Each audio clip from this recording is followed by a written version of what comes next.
Bismillahirrahmanirrahim. Alhamdulillahirabbil alamin.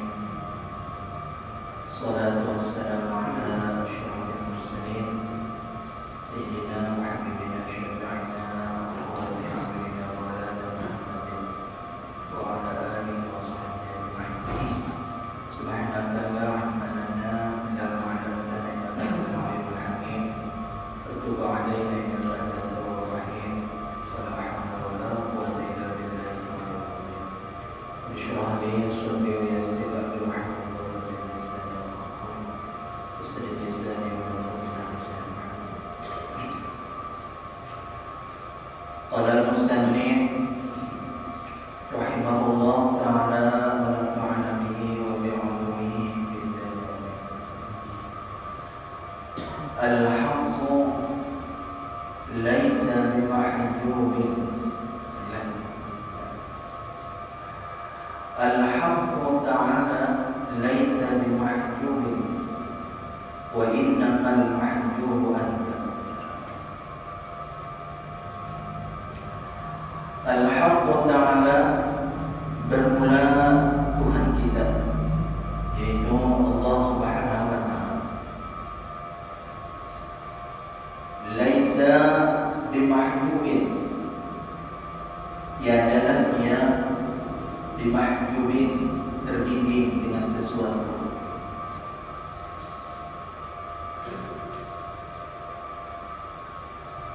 Ay laisa al-hijab wasfan lahu subhanahu, yakni bukanlah terhijab itu sifat bagi Allah Subhanahu wa ta'ala.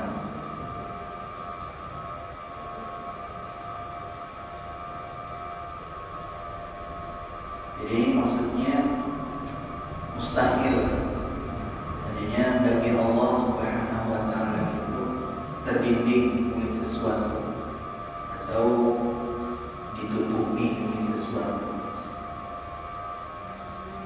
Jadi Allah Subhanahu wa ta'ala ada mempunyai dinding,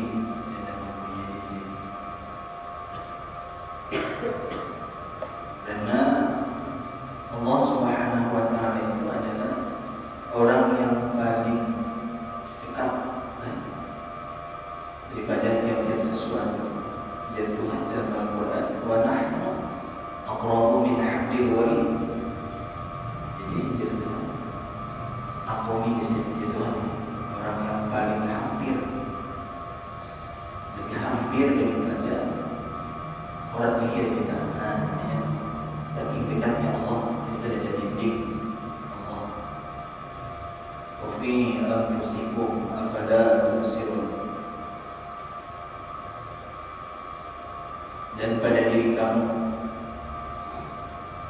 afala tubsirun, apakah kamu tiada melihat akan nyatanya aku itu. Wa huwa ma'akum aina ma kuntum, dan Allah beserta kamu dimanapun kamu berada. Karena Allah sangat dekat, jadi mustahil Allah itu terdidik di sesuatu. Wa innamal mahjubu anta, dan hanya saja terhijab itu anta, hanyalah dirimu sendiri, wahai saya. Ay al-muttasifu bil hijab, hanya saja orang yang memiliki sifat terhijab itu hanyalah dirimu, wahai salib. Jadi terbimbing itu kita yang ada mempunyai dinding, itu kita yang mempunyai sifat ada mempunyai dinding, itu adalah kita. Jadi Allah ada mempunyai dinding.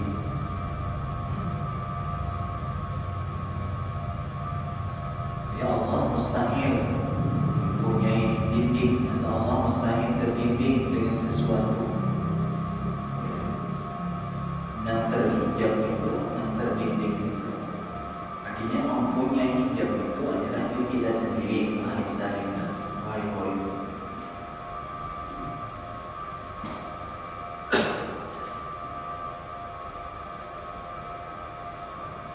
Jadi wa innamal mahjubu, hanya saja terhijab itu ay al-muttasifu bil hijabi, yang memiliki sifat terhijab itu anta, hanyalah dirimu wahai saling anil nazar ilaih, daripada memandang ilaihi kepada Allah subhanahu wa ta'ala, ilaihi al-haq, pada Allah subhanahu wa ta'ala. Kita yang terbimbinglah daripada memandang atau musyahadah kepada Allah Ta'ala.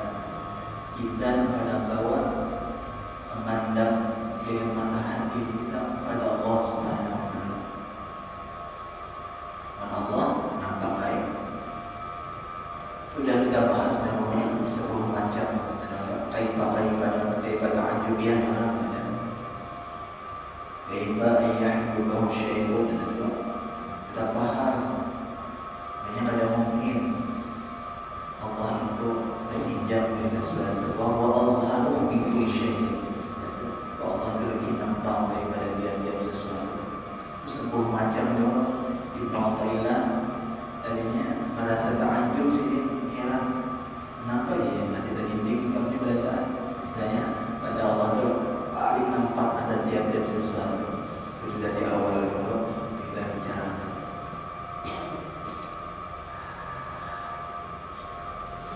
Jadi yang terhijab itu kita daripada memandang musyahadah pada Allah bisifatika an-nafsaniyah, bahasa bagian. Jadi terhijabnya kita kepada Allah itu bisifatika an-nafsaniyah, dengan sebab adanya sifat-sifat yang tercela,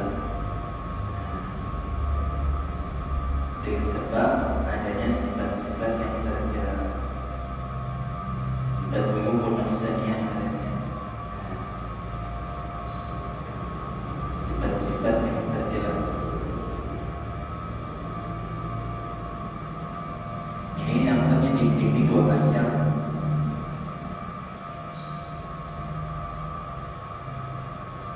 Ada dinding yang bangsa nurani,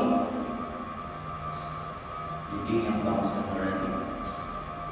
Ada dinding yang bangsa zahiriyah, nurani.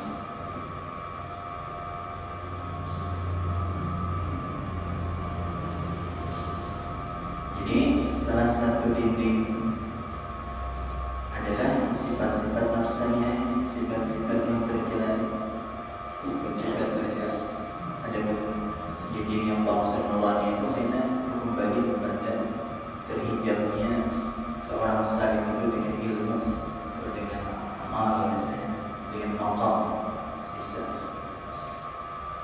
yang merasa ada maqam, nah bisa dinding yang merasa berilmu, bisa dinding itu hanya dinding bangsa ma'nawi.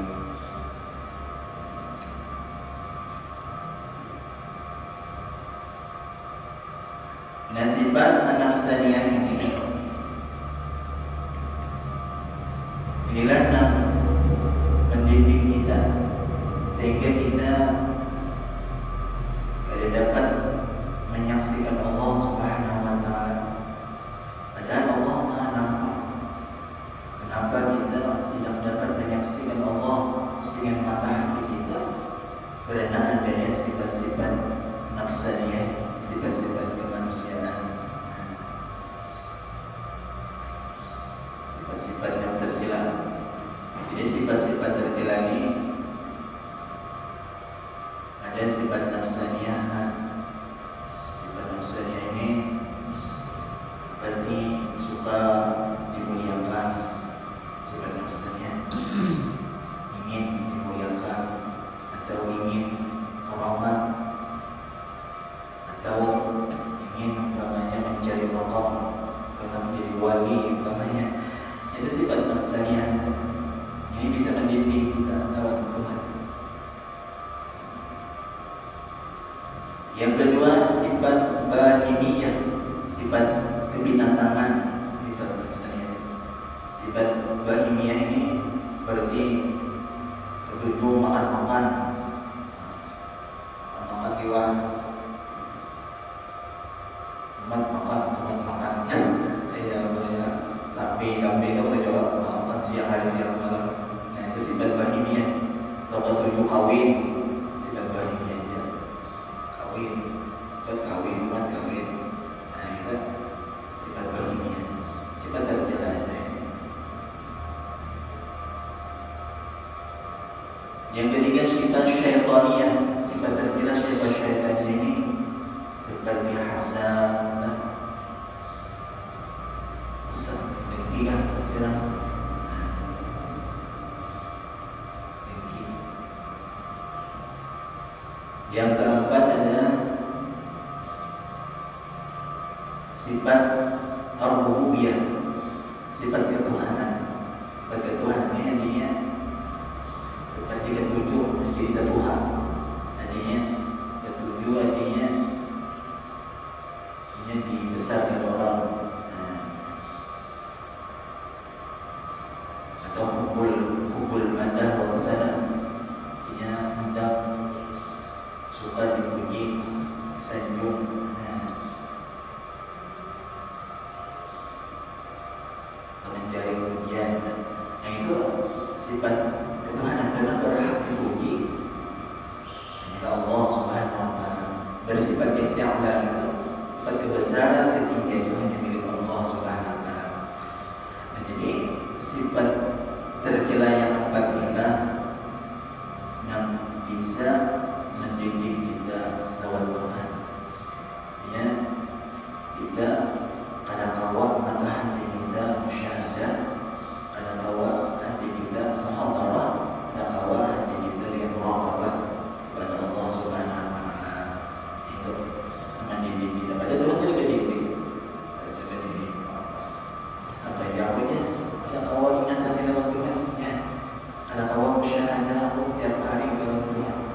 Kadang-kala mengintai Allah.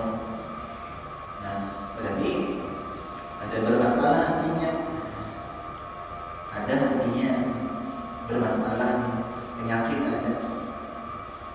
Nah itulah yang menyebabkan kita tidak bisa melihat Allah.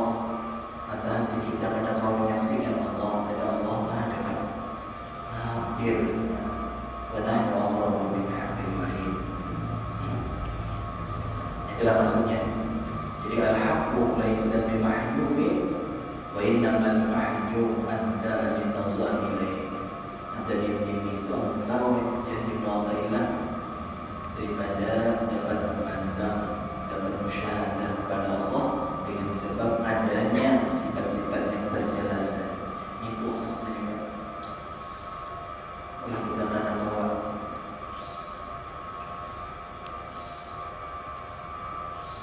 kayak misalnya contohnya dalam berudah kita Imam Al-Busiri diberikan tamsil, katanya yang awatun kirul ainu tawa asyamsi min ramadin, wa yukirul wa yukirul muta'mal nabi min sama min. Hasilnya itu. Jadi kisahnya juga ingkar oleh mata akan cahaya matahari, karena garing sakit mata. Maksudnya itu kan orang ini garingnya itu sakit mata, tamsil di perumpamaan hampir terbang. Jadi sakit mata ini hendak mencari matahari, matanya itu rampit di lahir matanya rampit kan, rampit matahari, mata seorang rampit, mana aja matahari dia masih bang sulat, mana aja matahari masih bang sulat. Lalu orang nangkal penyakit ini, orang nangkal sakit mata ini, lihatlah, itu dulu kan, nampak matahari, orang ada penyakit. Nah itu melihat apa ya? Samarinya mata seorang rampit, himam mata di mata. Ada seorang merampok tahi mata.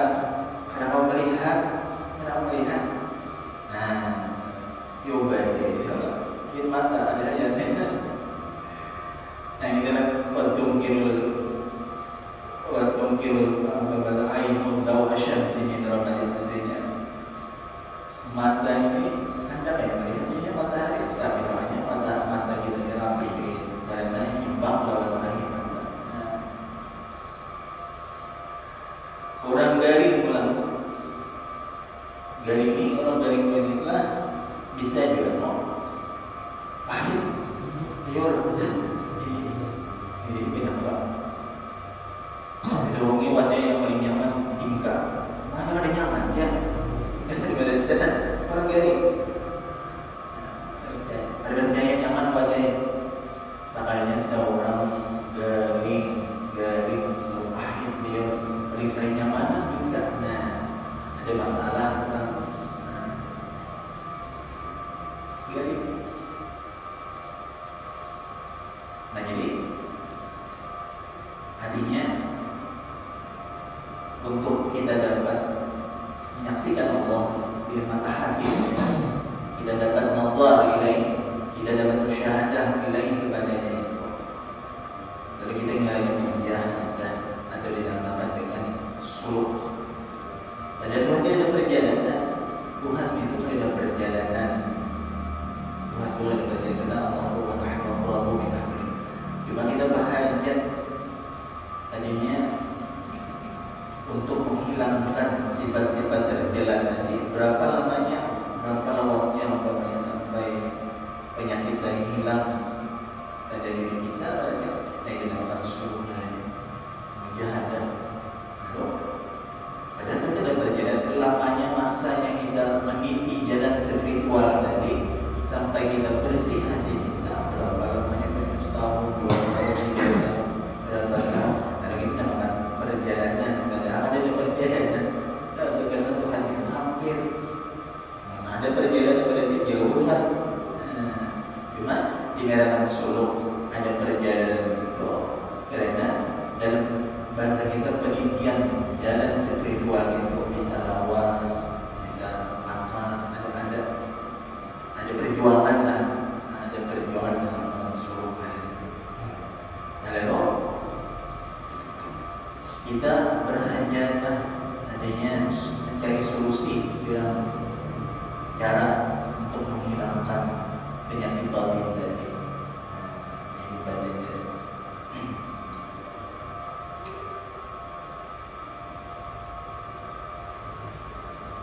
فإن أردت الوصول إليه والدخول في حضرته فابحث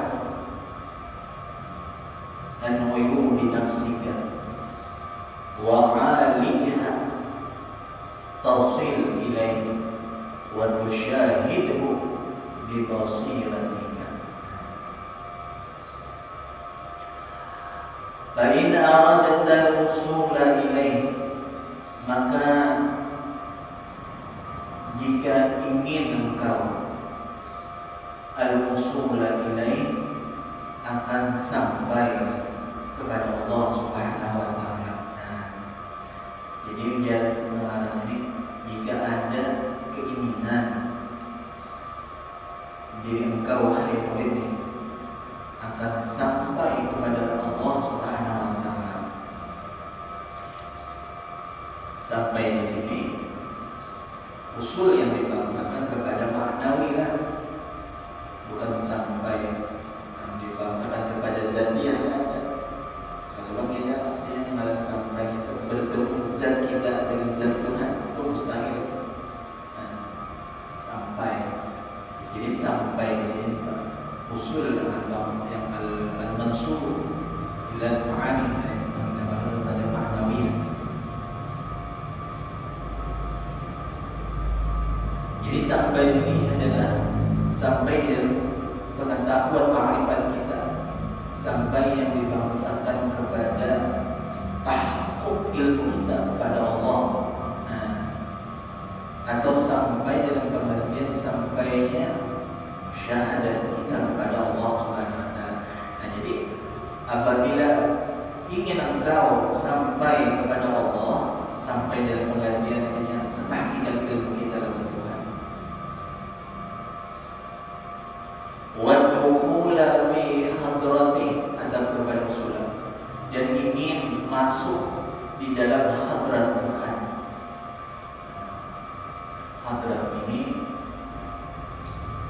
ada beberapa guru lah menafsirkan hadratullah ya.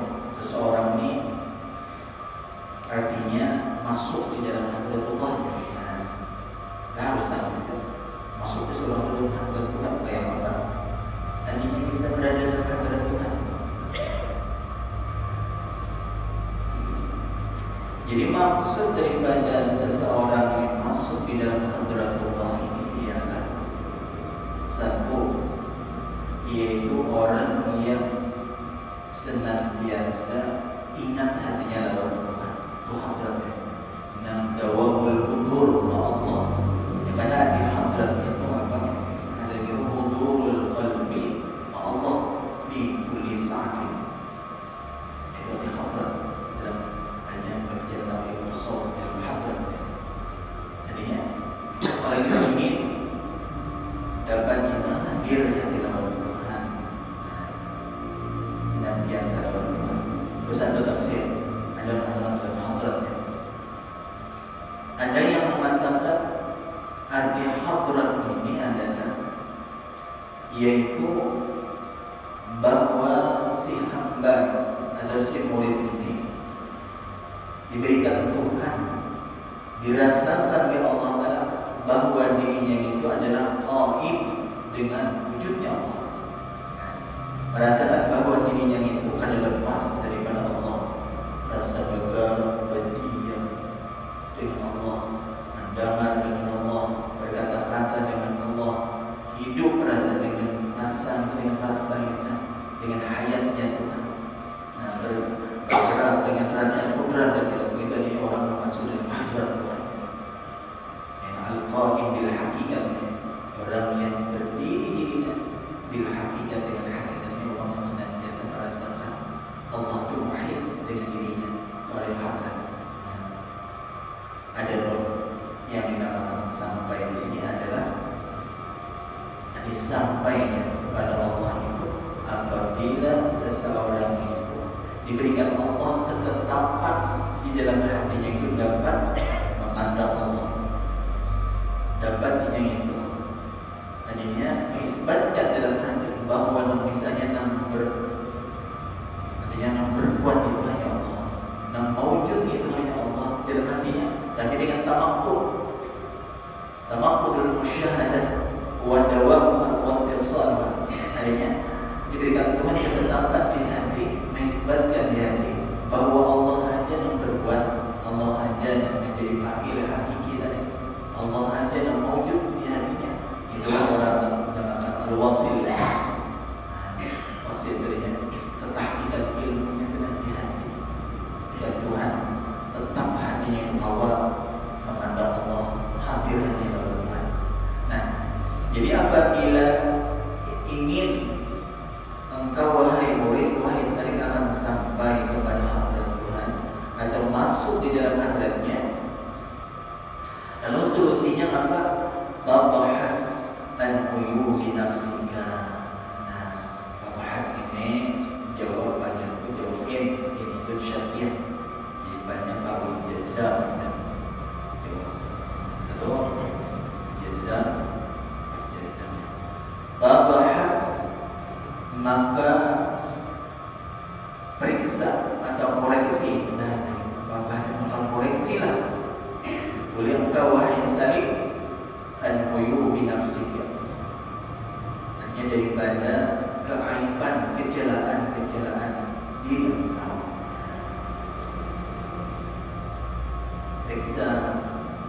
Periksa, koreksilah apa keaiban diri kita.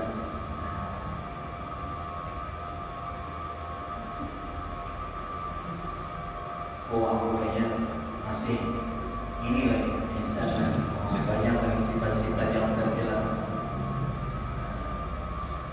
Kenapa? Dapat merasa dengan kita, aku yang banyak penyakit ini lagi, perasaan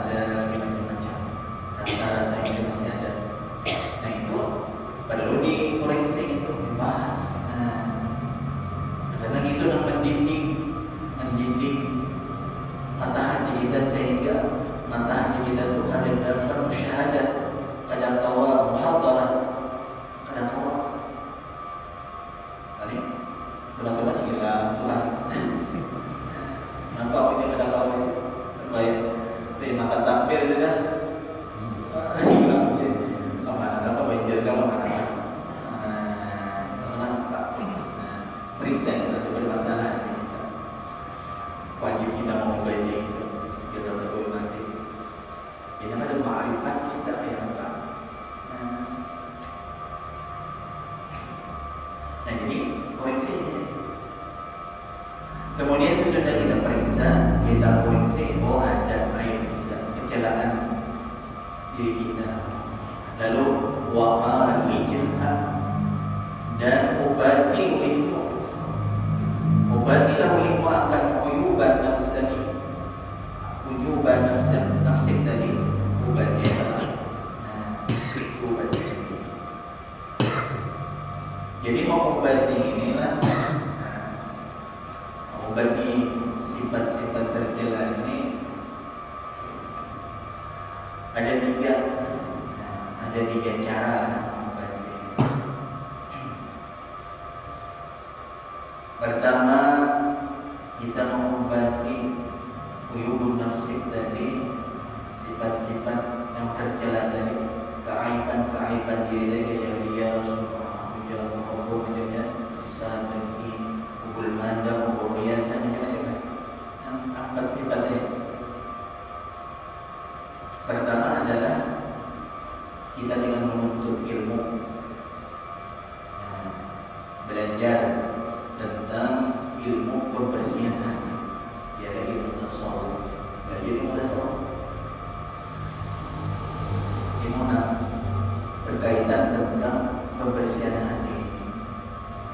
Banyak-banyak apabila kita belajar guru-guruan, insyaallah sedikit demi sedikit insyaallah hilang. Dengan ilmu tadi ada masuk siraman rohani daripada murid. Satu ya. Yang kedua, untuk menghilangkan sifat-sifat tercelanya adalah dengan istiqamah berwirid, baca amalan seperti misalnya zikir, sholawat, istighfar. Nah, itu bisa meluntur atau bahasa kita membersihkan penyakit-penyakit yang ada dalam badan kita. Jadi dengan berkat sholawat, dengan berkat zikir tadi, insyaallah hilang penyakit yang ada di badan tadi.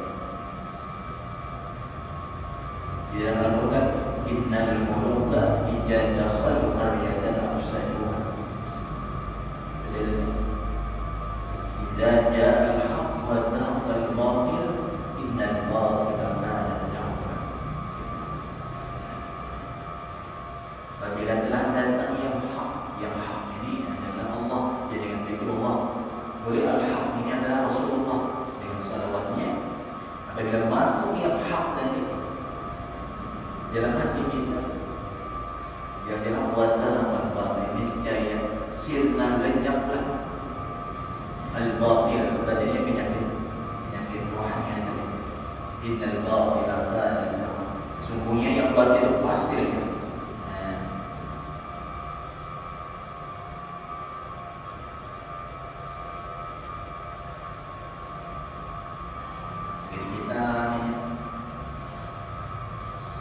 Kayak simprong kayak jangan kalau nyelatap kalau menyuar bahaya lagi harus terjadi menyuar lagi telapang ini ada telapang pelan menghindari keiwak mana, tapi yang menyelatap latap tadi itu simprongnya kan ada melihat kita iwak itu. Tapi kalau yang simprongnya bersih, ya Allah, lihat iwak itu dalam.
Inna salata 'ala nabi tunawwirul qulub. Ada di dalam kitab.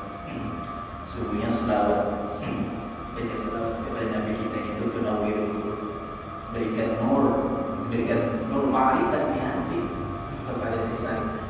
Tunawwirul qulub. Wa tuwassilu ila hadrati 'allamil ghuyub. Dan selawat itu dapat menyampaikan seorang hamba itu kepada Allah min ghairi syai'in, tanpa bergurau. Jadi artinya dengan selawat itu karena Rasulullah sendiri menjadi syekh rabbinya. Ada bergurau di atas salat ala nabi maqamul mursyid. Karena bahasanya selawat itu adalah menempati guru mursyid kita. Ada bergurau sampai selawat tapi kita baca satu ada ta'alluqnya, ada sekitar ta'alluq zahiriyah, ada lawan ta'alluq yang dibangsakan kepada ma'nawiyah. Itu ada caranya selawat itu, ada ta'alluq zahiriyah, ada ta'alluq ma'nawiyah. Namanya selawat.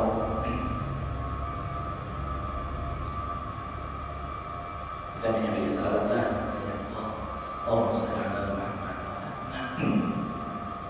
Jadi sedikit terpengaruh sedikit.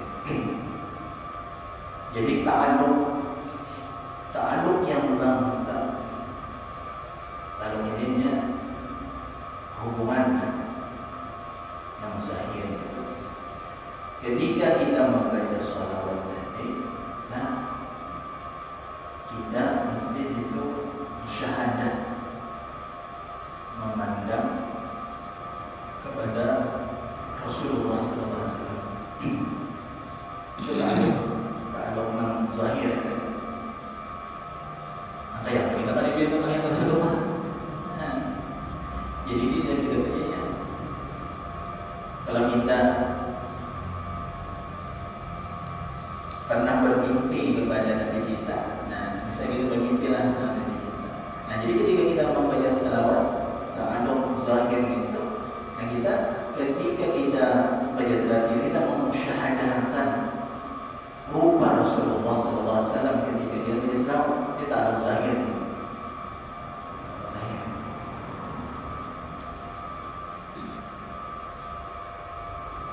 Kita kadang awal banyak itu kan, awal itu ada biasa.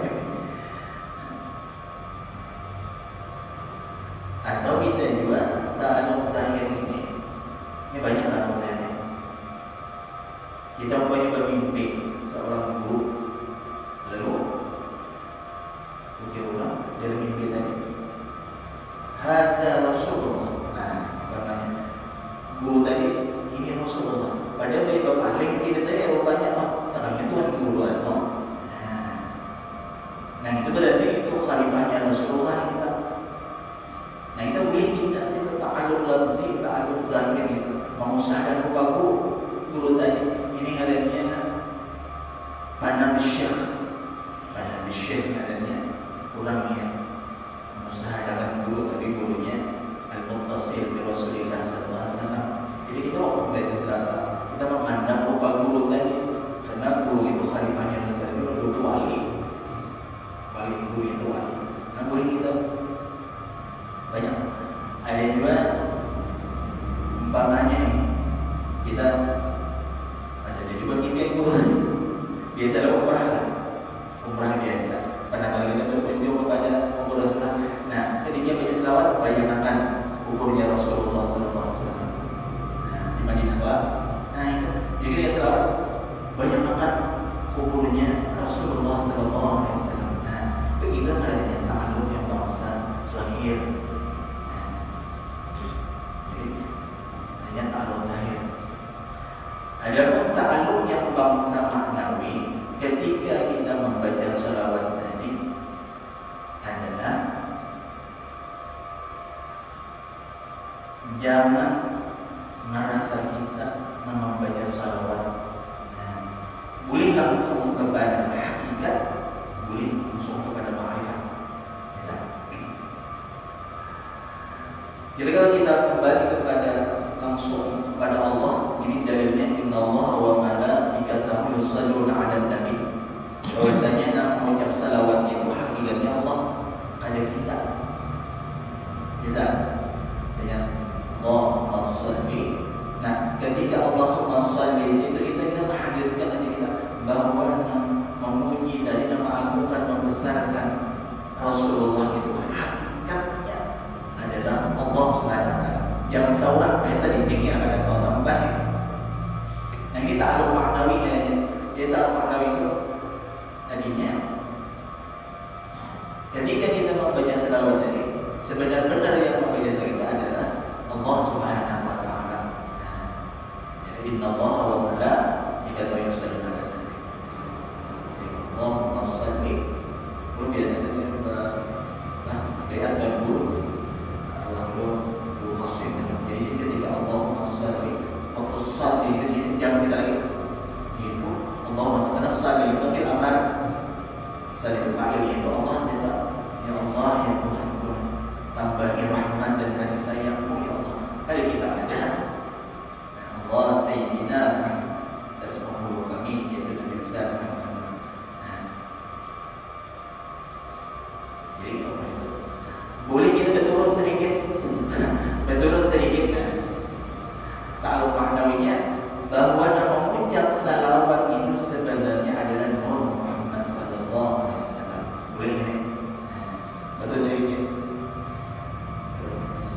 Tadinya ada kita juga yang membaca satu hakikatnya Nur Nabi kita Muhammad sallallahu alaihi wasallam. Hanya dengan ta'aluk zahir dan ta'aluk maknawi atau batin. Itu adab kita. Ketika kita baca selawat mudahan, ketika kita bahagia, mesti kita berdua di mata Allah fi atau ta'aluk maknawi. Nah, sedikit dulu. Itu tadinya solusinya kan dengan amalan dan zikir dan dengan sholawat.